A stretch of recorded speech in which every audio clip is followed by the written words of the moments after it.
So, Om Gurubhyo Namaha. Freedom from the known. Day 17, 5th December 2022. Text page 108 and PDF page 118, chapter 10.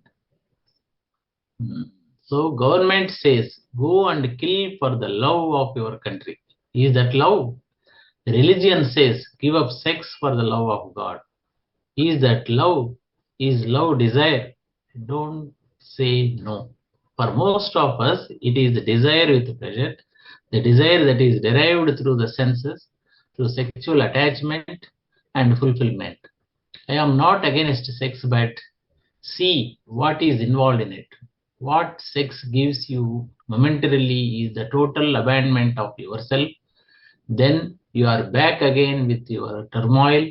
So you want a repetition over and over again of what that state in which there is no worry, no problem, no self. You say you love your wife. In that love is involved sexual pleasure, the pleasure of having someone in the house to look after your children, to cook. You depend on her. She has given you her body, her emotions, her encouragement, a certain feeling of security and well-being. Then she turns away from you. She gets bored or goes off with someone else, and your whole emotional balance is destroyed. And this disturbance, which you don't like, is called jealousy. There is pain in it, anxiety, hate, and violence. So, what you are really saying is, as long as you belong to me, I love you, but the moment you don't, I begin to hate you. As long as I can rely on you to satisfy my demands, sexual and otherwise, I love you, but the moment you cease to supply what I want, I don't like you. So, there is antagonism between you, there is separation, and when you feel separate from another, there is no love. But if you can live with your wife without thought, creating all these contradictory states, these endless quarrels in yourself, then perhaps you will know what love is. Then you are completely free, and so is she. Whereas if you depend on her for all your pleasure, you are a slave to her. So, when one loves, there must be freedom, not only from the other person, but from oneself. Government ఏం చెప్తుంది?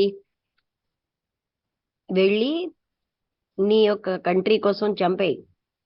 అది ప్రేమ. మతం ఏం చెప్తుందంటే నువ్వు sex ని భగవంతుడి మీద ప్రేమ ఉంటే వదిలేయి. ఇది ప్రేమ. ప్రేమ అంటే కోరిక కాదు అనకండి. మనలో చాలా మందికి కోరిక సుఖంతో ఉన్నది. ఏ సుఖం అయితే ఇంద్రియాలతో వస్తోందో అదే ముఖ్యం. త్రూ సెక్షువల్ అంటే ఈ లైంగికమైన బంధంతో పరిపూర్ణతతో వచ్చేదే సుఖం. నేను సెక్స్కి అగేన్స్ట్ గా లేను, కానీ అసలు ఏం జరుగుతుందో చూడండి. ఏమిటి సెక్స్ మనకి ఇస్తోంది? ఒక క్షణభంగురంగా. అందువల్ల మనకి మిమ్మల్ని మీరు మర్చిపోతున్నారు. అప్పుడు మీరు మళ్ళీ వెనక్కి మీ యొక్క శ్రమతో వస్తారు. అందుకని మీరు ఒక రకమైన రిపిటేషన్ కొడుతున్నారు తిరిగి తిరిగి. ఆ రకమైన స్థితి ఎందులో భయం బాధ లేదో, సమస్య లేదో, మీరు లేరు. మీరేమంటారంటే మీ మీ యొక్క భార్యని మీరు ప్రేమిస్తున్నారని. అది ప్రేమ. ఆ ప్రేమలో ఈ రకమైన లైంగికమైన సుఖం ఇమిడి ఉంది. అలాగే ఎవరో ఒకరు ఇంటిని చూస్తున్నారనేది సుఖం ఉంది. మీ పిల్లల్ని ఇంటిని చూసుకునే వాళ్ళు ఉన్నారని, వంట వండేవారు ఉన్నారని.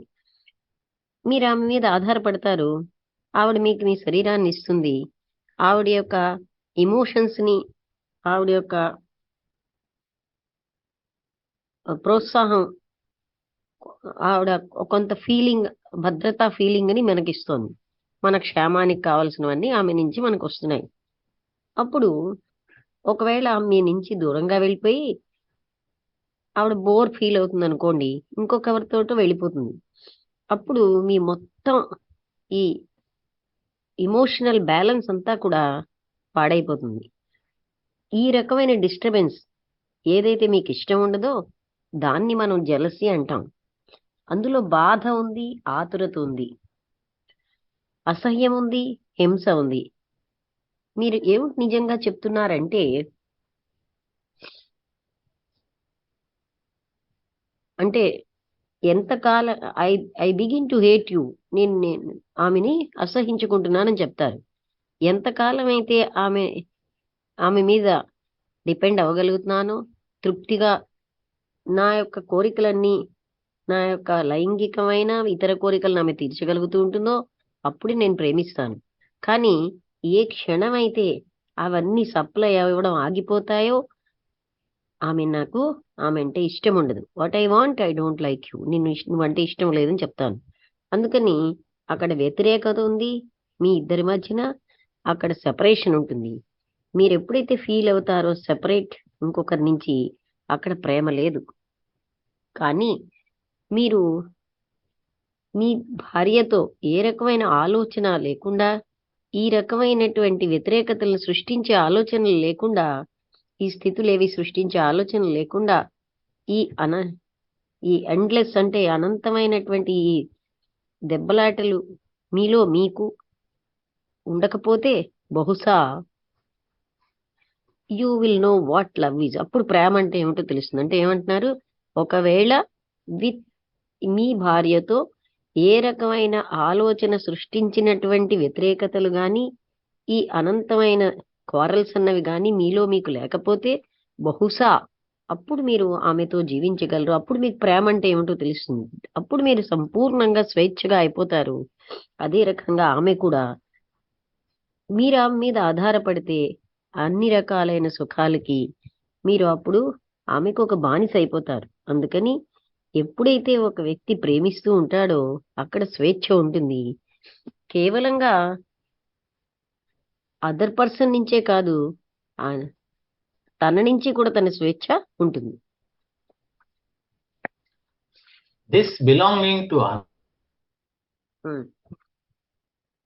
చదవండి.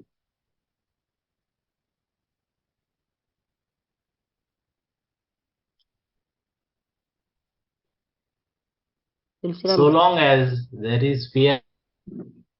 వినబట్టం లేదు మేడం. దిస్ బిలాంగింగ్ టు అన్నంత వరకు వినబడింది, తర్వాత వినబట్టం లేదు.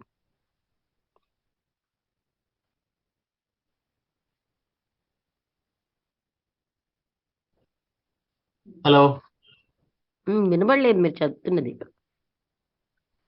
నాకు వినిపిస్తా ఉంది. అయితే ఏమైనా ప్రాబ్లమా కంప్యూటర్ లో? మరి ఒకరికి వినిపిస్తుంది అన్నారు. మళ్ళీ చదవండి, పైకి ఎత్తిద్దాం ఇది.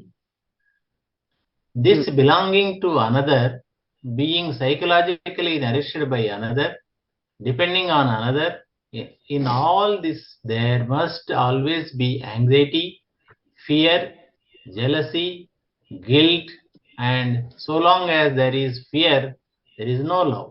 A mind ridden with sorrow will never know what love is.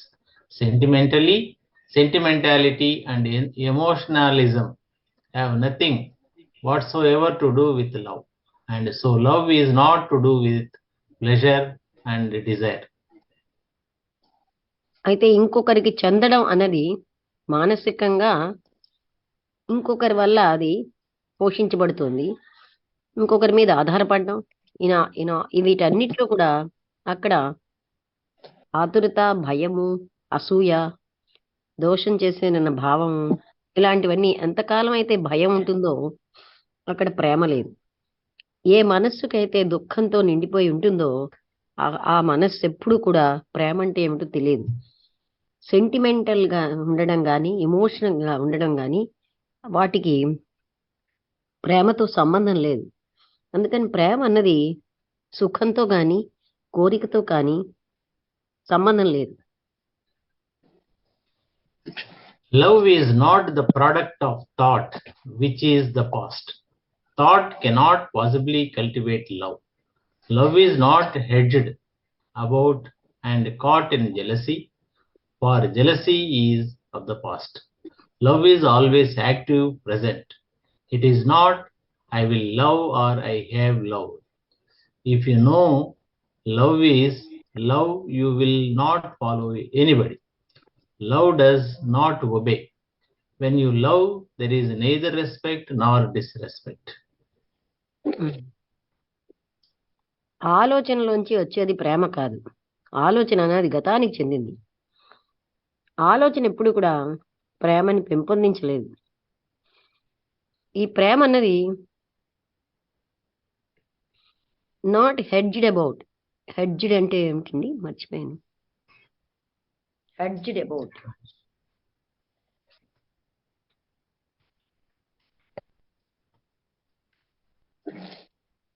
పొద మేడం, ఏంటండి? పొద పరదావా?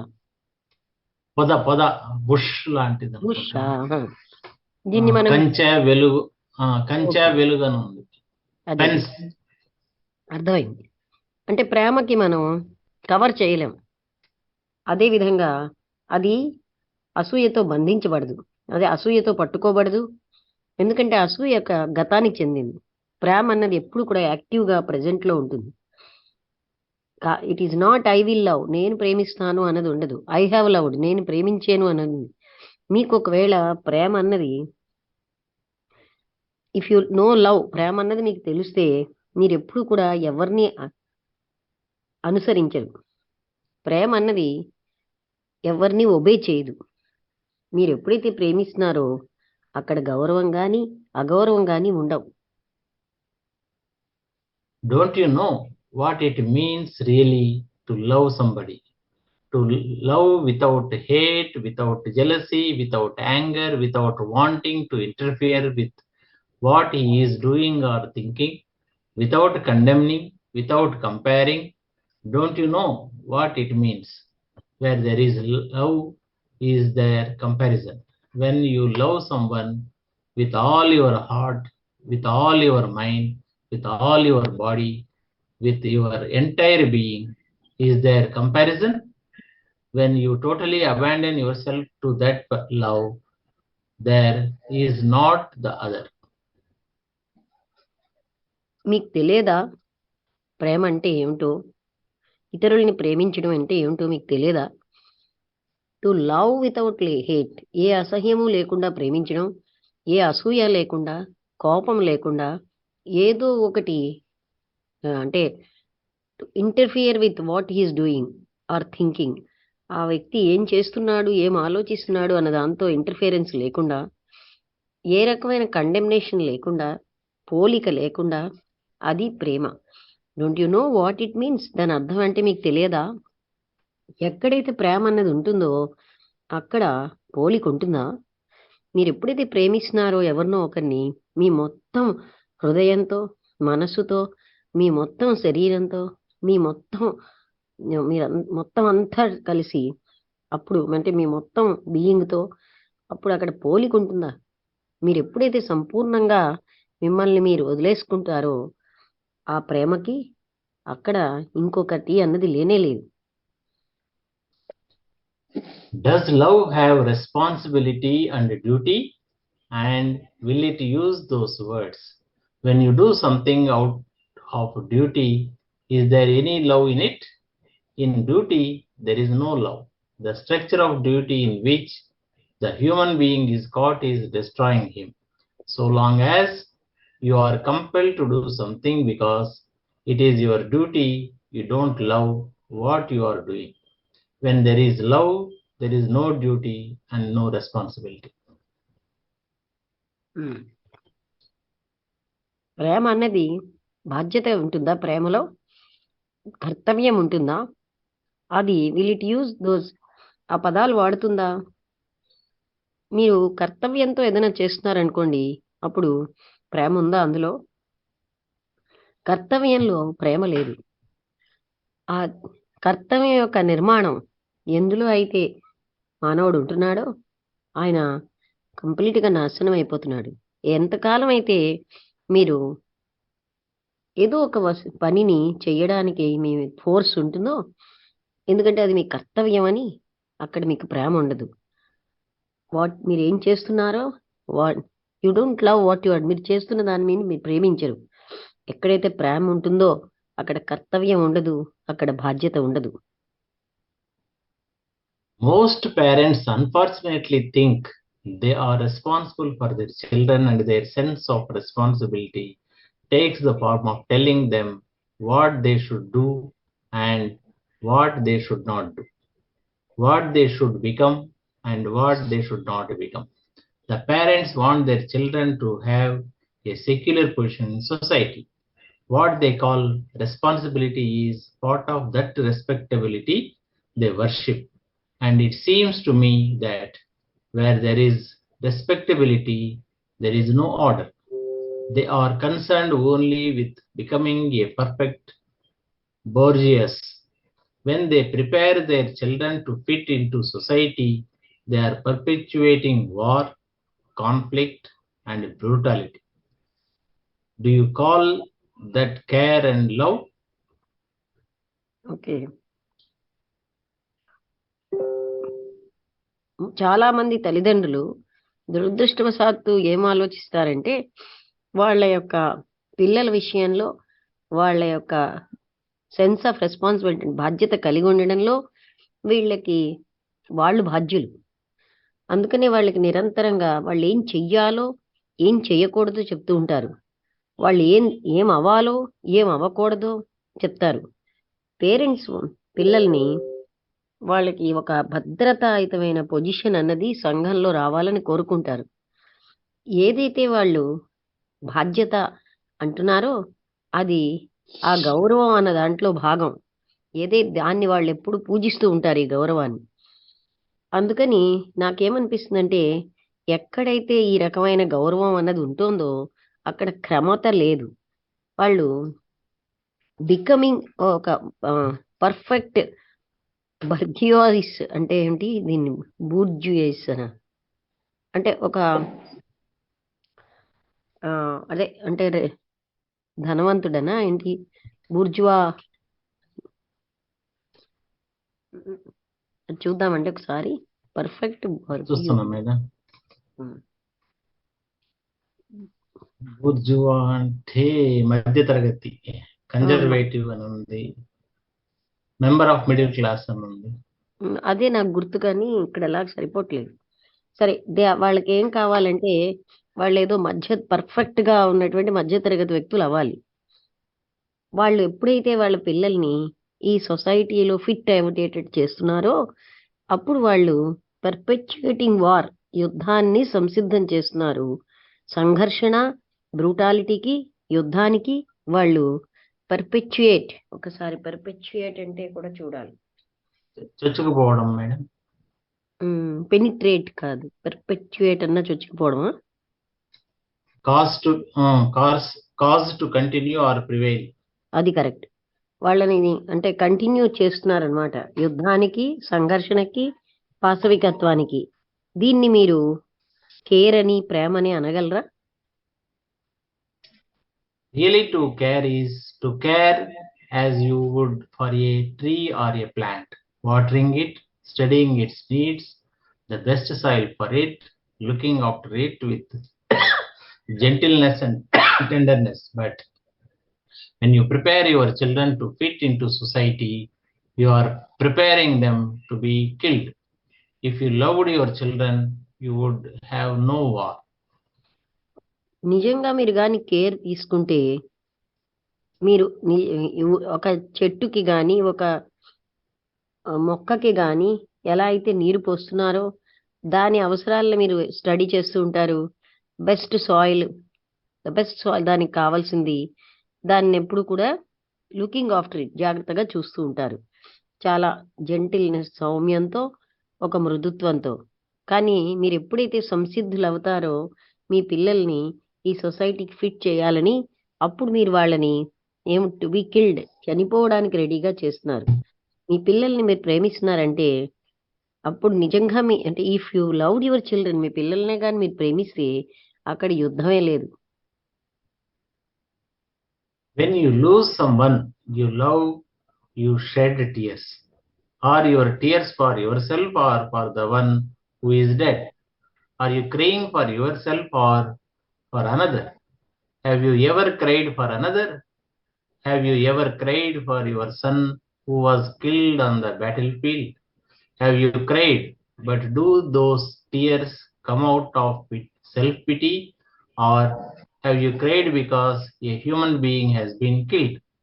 If you cry out of self-pity, your tears have no meaning because you are concerned about yourself. If you are crying because you are bereft Bereft. bereft of one in whom you have invested a great deal of affection, it was not really affection. When you cry for your brother who dies, cry for him.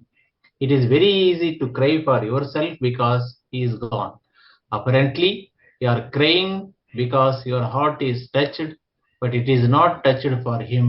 It is only touched by self-pity, and self-pity makes you hard, encloses you, makes you dull and stupid. చాలా బాగా చెప్పారు. మీరు పోగొట్టుకున్నారనుకోండి ఎవరో ఒకరిని, మీరు ప్రేమించే వాళ్ళని, అప్పుడు మీరు కన్నీళ్లు వదులుతారు. అప్పుడు మీ యొక్క కన్నీళ్లు మీకోసమా, లేకపోతే ఎవరైతే చనిపోయారో వాళ్ళ కోసమా? మీరు నిజంగా ఆ వ్యక్తి కోసం, ఎవరు చనిపోయారో వాళ్ళ కోసం ఏడుస్తున్నారా, లేకపోతే అసలు మీరు ఎప్పుడైనా కూడా ఇంకొకరి కోసం ఏడ్చారా? మీరు ఎప్పుడైనా మీ కొడుకు ఎవడైతే చనిపోయాడో ఈ యుద్ధంలో ఆయన కోసం ఏడ్చారా? మీరు ఏడ్చారు, కానీ ఆ కన్నీళ్లు సెల్ఫ్ పిటీ, అంటే మీ మీద మీకున్న జాలి వల్ల కానీ, లేకపోతే have you cried because a human being, ఒక మానవుడు చనిపోయాడు అన్న భావంతో మీరు ఏడ్చారా? ఒకవేళ మీరు మీ మీద జాలితో మీ కన్నీళ్ళు వస్తే వాటికి అర్థం లేదు. ఎందుకంటే మీరు కేవలంగా మీకోసమే మీరు చూసుకుంటున్నారు. ఒకవేళ మీరు ఆ వ్యక్తి అన్న వాడిని పోగొట్టుకున్నాను, ఎవరికైతే మీరు ఎంతో చాలా ఎఫెక్షన్ ఇచ్చారో అలాంటి వ్యక్తికి నేను పోగొట్టుకున్నానని ఏడిస్తే అది నిజంగా ఎఫెక్షనే కాదు. మీరు ఎప్పుడైతే మీ బ్రదర్ ఎవరైతే చనిపోయారో ఆయన కోసం మీరు ఏడ్చారంటే, ఆయన అంటే క్రై ఫర్ హిమ్, ఆయన కోసం ఏడవండి. It is very easy. మీకోసం మీరు ఏడవడం చాలా సులువు. ఎందుకంటే for yourself, because he's gone, ఆయన వెళ్ళిపోయాడు. బయటకి చూడడానికి మీరు ఏడుస్తున్నారు, కానీ మీ హృదయం అన్నది touch, but it is not, అది టచ్ అయ్యింది అంటే హృదయానికి తగిలింది, కానీ అక్కడ తగలడం మీకోసమే, ఆయన కోసం కాదు. అదేంటంటే మీకు మీ మీద ఉన్న జాలితో మీరు ఏడుస్తున్నారు. ఈ సెల్ఫ్ పిటీ అన్నది మిమ్మల్ని చాలా కఠినంగా మిమ్మల్ని తయారు చేస్తుంది, డల్గా, స్టూపిడ్గా తయారు చేస్తుంది. When you cry for yourself, it is love. Crying because you are lonely, because you have been left, because you are no longer powerful. Complaining of your lot, your environment, always you in tears. If you understand this, which means to come in contact with it as directly as you would touch a tree or a pillar or a hand, then you will see that sorrow is self-created. Sorrow is created by thought. Sorrow is the outcome of time. I had my brother 3 years ago. Now he is dead. Now I am lonely, aching. There is no one to whom I can look for comfort or companionship, and it brings tears into my eyes. మీరు ఎప్పుడైతే మీకోసం ఏడుస్తున్నారో అది ప్రేమ. ఎందుకు ఏడుస్తున్నారు అంటే మీరు ఒంటరిగా ఉన్నారని, మీరు వదిలేయబడ్డారని, మీకు ఇంకా శక్తి ఏమీ లేదని, మీరు కంప్లైనింగ్ ఆఫ్ యువర్ లాట్ ఎంతో మందికి చెప్తూ మీ యొక్క పరిసరాలతో ఎప్పుడూ కూడా మీరు టీయర్స్లో ఉంటారు. ఒకవేళ మీరు అవగాహన చేసుకుంటే ఈ విషయాన్ని, అంటే అర్థం మీరు ఇన్ కాంటాక్ట్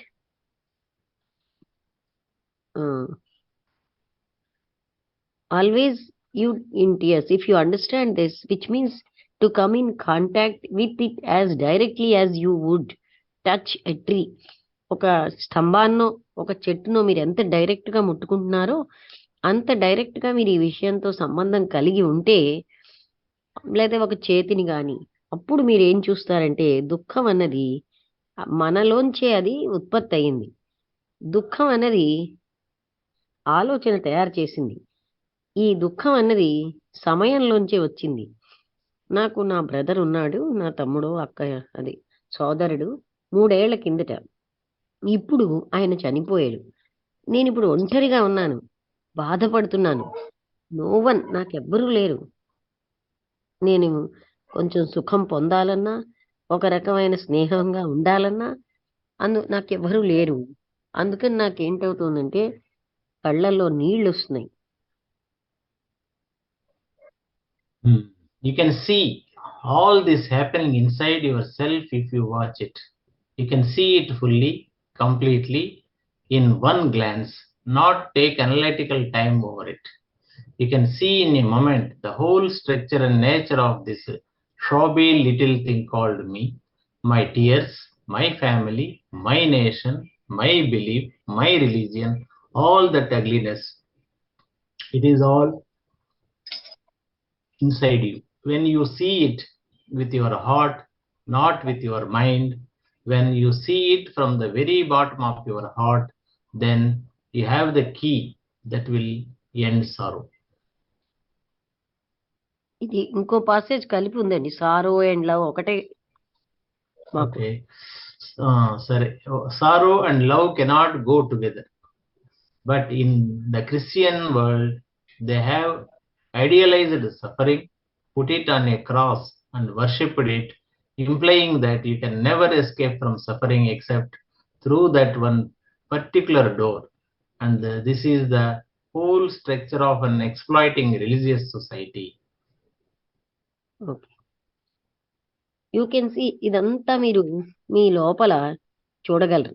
ఒకవేళ మీరు వాచ్ చేస్తే, అంటే గమనిస్తే, మీరు దీన్ని సంపూర్ణంగా ఎప్పుడు చూడగలరు? అంటే ఫుల్ గా, కంప్లీట్ సంపూర్ణంగా ఒక్క గ్లాన్స్ లో చూడగలరు. దీన్ని ఏమి విశ్లేషణాత్మకంగా తీసుకోకర్లేదు, టైం అవసరం లేదు. మీరు దీన్ని ఒక క్షణంలో ఈ మొత్తం స్ట్రక్చర్ అంతటినీ చూడగలరు, ఆ స్వభావాన్ని చూడగలరు. ఈ రకమైనటువంటి షాడీ లిటిల్ థింగ్ అంటే నాసిరకము పరిచయకపోవడం మేడం. అంటే ఇంత అంటే నీచమైనటువంటి చిన్న విషయం, నేను, నా కన్నీళ్లు, నా కుటుంబం, నా దేశము, నా నమ్మకం, నా మతం, ఇదంతా కూడా ఈ కురూపితనం అంతా ఇదంతా మనలోనే ఉంది, ఇన్సైడ్ యూ, మీలోనే ఉంది. మీరు ఎప్పుడైతే దీన్ని మీ హృదయంతో చూస్తున్నారో, మీ మనస్సుతో కాదు, దీన్ని ఎప్పుడైతే మీ లోపల నుంచి, హృదయ లోతుల నుంచి చూస్తారో, అప్పుడు మీకేంటంటే దానికి తాళపు చెవి దొరుకుతుంది. అది ఈ దుఃఖాన్ని అంతం చేస్తుంది. దుఃఖము, ప్రేమ రెండు ఒక దగ్గర ఉండవు. ఎందుకంటే క్రిస్టియన్ ప్రపంచంలో వాటిని ఆదర్శవంతమైన బాధలుగా చెప్పారు. వాటిని ఒక క్రాస్ అన్న దాని మీద పెట్టి పూజిస్తూ ఉంటారు. దాంట్లో ఇంప్లయింగ్ దట్ మీరు ఎప్పుడు కూడా ఈ సఫరింగ్ లోంచి బయటపడలేడు. కేవలంగా ఒక పర్టికులర్ డోర్ ద్వారానే బయటకు పడగలరు. అదేమిటంటే whole structure of an exploiting religious society. అంటే ఇది మతపరమైనటువంటి ఒక సంఘాన్ని దోపిడీ చేయడం లాంటిది. మొత్తం ఈ సంఘ నిర్మాణం అంతటిని ఎక్స్ప్లాయిట్ చేస్తున్నారనమాట. So when you ask what is love, what love is, you may be too frightened to see the answer. It may mean complete upheaval. It may break up the family. You may discover that you do not love your wife or husband or children. Do you? You may have to shatter the whole house you have built. You may never go back to the temple.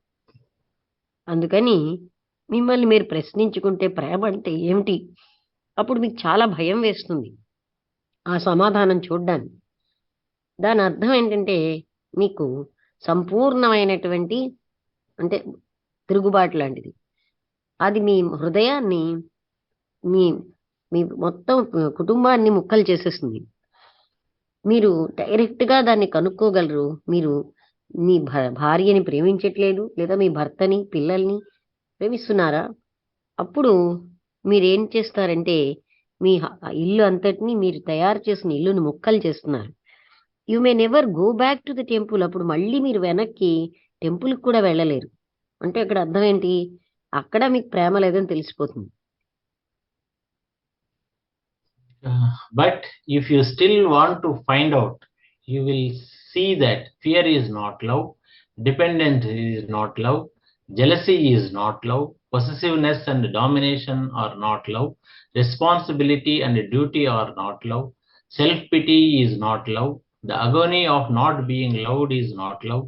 Love is not the opposite of hate any more than humility is the opposite of vanity. So, if we can eliminate all this, not by forcing them, but by washing them away, as the rain washes the dust of many days from a leaf, then perhaps you will come upon this strange flower which man always hungers after. Madam, మనకి 1.5 minute ఉంది. అయిపోతుంది. ఒకవేళ మీకు ఇంకా తెలుసుకోవాలి ఉందనుకోండి, అప్పుడు మీరు ఏం చూస్తారంటే భయం అన్నది ప్రేమ కాదు, ఆధారపడడం అన్నది ప్రేమ కాదు, అసూయ ప్రేమ కాదు, ఏదైనా నాది అనుకోవడం, అలాగే డామినేట్ చేయడం, ఇవన్నీ ప్రేమ కాదు. బాధ్యత కర్తవ్యం కూడా ప్రేమ కాదు. తన మీద తనకి జాలి ప్రేమ కాదు. నన్నెవరు ప్రేమించరే అనేది కూడా బాధ కూడా ప్రేమ కాదు. ఈ ప్రేమ అన్నది అసహ్యానికి వ్యతిరేకమైంది కాదు. అలాగే హ్యూమిలిటీ అంటే నమ్రత అన్నది ఎలా అయితే వ్యానిటీ అంటే గొప్పలు చూపెట్టుకోవడానికి వ్యతిరేకమైంది కాదో, ఇది కూడా హేట్కి వ్యతిరేకమైంది కాదు. అందుకని నిజంగా మీరు దీన్ని పూర్తిగా పోగొట్టేస్తే, దాన్ని ఫోర్స్ తోటి కాదు కానీ దాన్ని కడిగేయాలన్నమాట. ఎలా అయితే వర్షపు నీరు అన్నమాట డస్ట్ని ఎన్నో రోజుల నుంచి ఆకుల మీద ఉన్న డస్ట్ని కడిగేస్తుందో, అప్పుడు బహుశా మీరు ఈ కొత్త పుష్పం మనిషి దేనికైతే కోరుతున్నాడో అది ఆయనలో వికసిస్తుంది. ఇంకా రాద్దాం మేడం. ఇప్పుడు ఎక్కడ